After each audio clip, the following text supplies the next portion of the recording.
Welcome to Explore Ages, where we investigate the mysteries of time. In the previous episode of this series, Creation of the Universe According to Various Religions and Mythologies, we explored the creation of the universe with Native American religion and mythology. Now in this episode, we are exploring the creation of the universe with Judaism.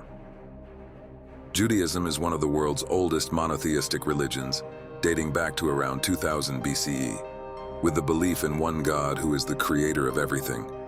God is seen as all-powerful, merciful, and just, with a special relationship with the Jewish people. Angels in Judaism are messengers of God who carry out his will, but are not worshipped.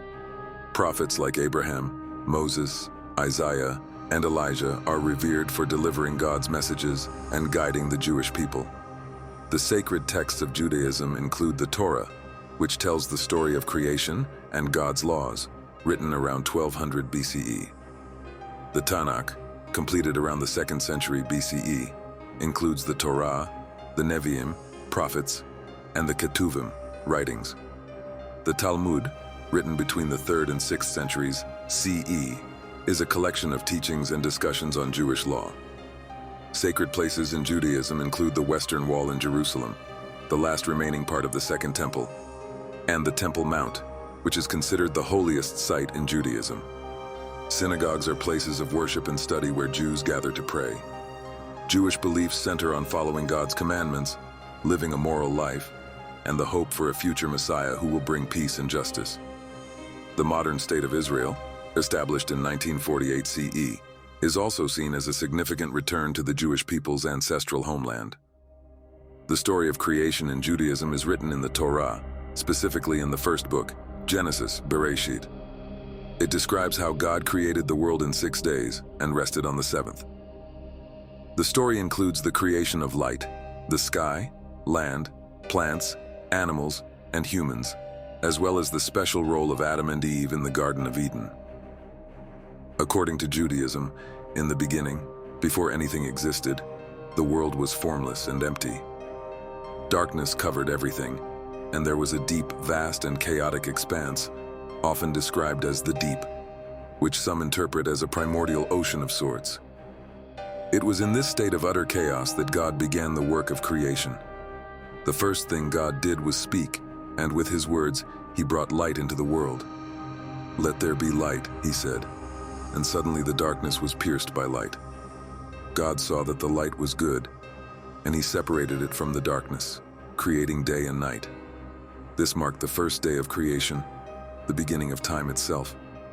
The light wasn't just physical light, but also symbolic of order, beginning to emerge from chaos, and it established a rhythm of time. On the second day, God focused on creating the sky. He separated the waters, dividing them into 2 parts, the waters above, the heavens, and the waters below, the seas. God created a firmament, a vast expanse that he called heaven, which served to separate these waters. This separation was crucial to establish the structure of the world, making space for life to emerge. It was on this day that the earth began to take shape, with an atmosphere beginning to form between the waters above and below. The third day brought further transformation. God gathered the waters that were beneath the sky into one place, and as he commanded, dry land appeared. He called the dry land earth, and the gathered waters seas. At this point, the earth was no longer just a watery abyss, but was becoming a habitable place for life. Then, God spoke again, and the earth began to bring forth vegetation, plants, trees, and all kinds of green life. The earth was now teeming with plant life, and God saw that it was good. The stage was now set for living creatures to flourish. On the 4th day, God turned his attention to the heavens once again. He created the sun, the moon, and the stars to give light to the earth. These celestial bodies were placed in the sky to separate day from night, and to serve as markers for time, days, seasons, and years. The sun would rule over the day, and the moon would rule over the night, providing light during the dark hours. God also created the stars, filling the sky with their brilliance. This day is significant not only for bringing light, but also for establishing the rhythms of time that would govern the lives of all creatures on Earth. The fifth day was devoted to creating living creatures. God commanded the waters to swarm with fish and other creatures of the sea, and he filled the sky with birds. These creatures were blessed by God, who commanded them to be fruitful and multiply, filling the waters and the skies with life. On this day, life began to teem in the seas and the air, and the earth became even more vibrant with the creation of these creatures. God's blessing upon them ensured that life would continue to flourish and spread across the earth. On the sixth day, God created the land animals, cattle, wild animals, and creatures that crawl upon the earth. But the crowning achievement of creation came when God decided to make humans. He said, "Let us make man in our image, after our likeness." God created humankind, male and female, in his own image. This meant that humans were uniquely created to reflect God's qualities, such as creativity, intellect, and the ability to reason and choose. God blessed the humans, commanding them to be fruitful and multiply, to fill the earth, and to have dominion over all the creatures, fish, birds, animals, and even the plants.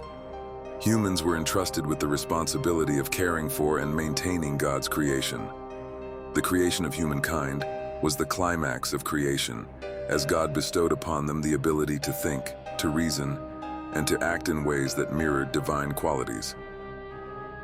Finally, on the seventh day, God had completed his work of creation, and he rested. This day of rest was not because God was tired, but because he had finished the creation process. The seventh day was blessed and sanctified, making it a holy day of rest. This day, the Sabbath, Shabbat, became a significant part of Jewish tradition, a day set aside for rest and spiritual reflection. It was a reminder to all that creation had reached its completion, and that humanity should take time to rest, reflect, and renew their connection with God. Through this story, the Genesis account teaches that the universe was created with purpose and order, and that everything in it was made good. From the creation of light to the establishment of the Sabbath, the world was designed in a way that reflects God's wisdom, care, and intention. The creation of humans in God's image gives them a unique role as caretakers of the earth, and the Sabbath serves as a reminder to honor God's creation by taking time to rest and appreciate it. The creation story is not only about how the world came into being, but also about the relationship between God, humanity, and the earth, a relationship based on care, responsibility, and reverence. We hope you enjoyed this episode. In the next episode of this series, we'll explore how the universe is created according to the Christianity. If you found this journey fascinating, please like, comment, and share your thoughts. We want to know what intrigues you about the origins of life and the universe. Don't forget to subscribe to Explore Ages and turn on notifications for deeper dives into the mysteries of time, myth, and history.